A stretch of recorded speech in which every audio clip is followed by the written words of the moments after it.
In this video, I'm gonna show you how to protect yourself against the deadly coronavirus.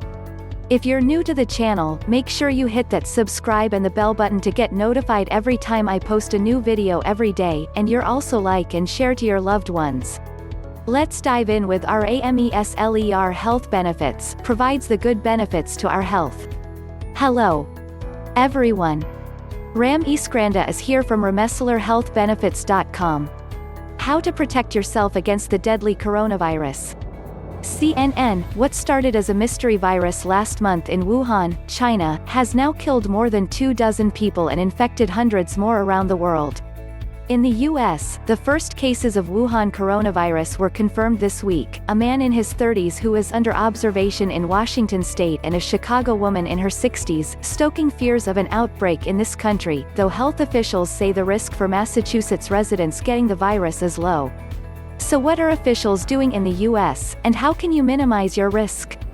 What airports are doing passengers from Wuhan to the United States, either on direct or indirect flights, will soon only be allowed to land at one of 5 U.S. airports screening for the virus. CDC workers at those U.S. airports, John F. Kennedy International Airport in New York, Los Angeles International Airport, San Francisco International Airport, Hartsfield-Jackson Atlanta International Airport and Chicago O'Hare International Airport, have already screened more than 2,000 travelers for symptoms such as fever, cough and trouble breathing. Officials at Seattle-Tacoma International Airport put up signs at the international arrivals area instructing travelers from Wuhan to watch for symptoms of the virus. The Centers for Disease Control and Prevention started displaying the sign in English and Chinese on January 14, an airport spokesman said.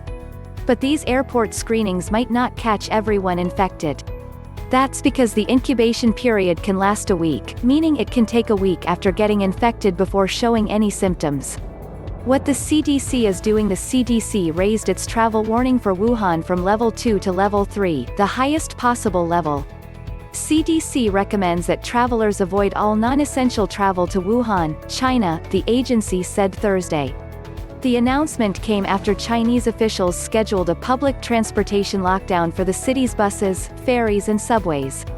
Airport and rail stations have been temporarily closed for departing passengers, Wuhan authorities said. For those who traveled to China in the past 2 weeks and have symptoms such as fever, cough or trouble breathing, the agency recommends seeking immediate care, avoiding contact with others, not traveling and practicing good hygiene. At this time, it's unclear how easily or sustainably this virus is spreading between people, the CDC said. What scientists are doing across the U.S., scientists are trying to create a vaccine for the new virus, including Cambridge's Moderna Therapeutics, but don't expect it anytime soon. The National Institutes of Health is working on one, but it will take at least a few months before clinical trials start and more than a year until a vaccine might actually become available. Separately, scientists in Texas, New York and China are also trying to create on a vaccine, said Dr. Peter Hotez, a vaccine scientist at Baylor College of Medicine in Houston. But the challenge is daunting. The lesson we've learned is coronavirus infections are serious and one of the newest and biggest global health threats, Hotez said. What you can do yourself: avoid close contact with anyone showing symptoms of respiratory illness, such as coughing and sneezing, the World Health Organization says. Other symptoms of this coronavirus include fever and shortness of breath. Severe cases can lead to pneumonia, kidney failure and even death. Scientists believe this coronavirus started in another animal and then spread to humans. So health officials recommend cooking meat and eggs thoroughly. Anyone with underlying medical conditions should avoid live animal markets and raw meats altogether, since those people are considered at higher risk of severe disease, the World Health Organization says. But, in general, the public should do what you do every cold and flu season, said Dr. John Weisman, the health secretary in Washington state, where the first U.S. case of Wuhan coronavirus was confirmed. That includes washing your hands often with soap and water for at least 20 seconds. If you're the one feeling sick, cover your mouth and nose when you cough or sneeze, and disinfect the objects and surfaces you touch. If you or your doctor suspect you might have the Wuhan coronavirus, the CDC advises wearing a surgical mask.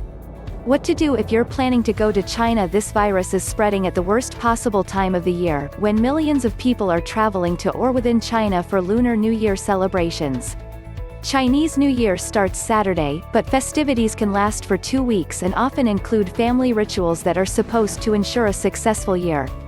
While the CDC's travel warning for Wuhan is a level 3, the travel alert level for the rest of China is at level 1, which means practice usual precautions. But Americans visiting friends and family in China might be at greater risk than tourists. Their risk is higher because they generally stay longer than tourists, eat local food in people's homes, and may not take the same precautions that tourists do, the CDC said.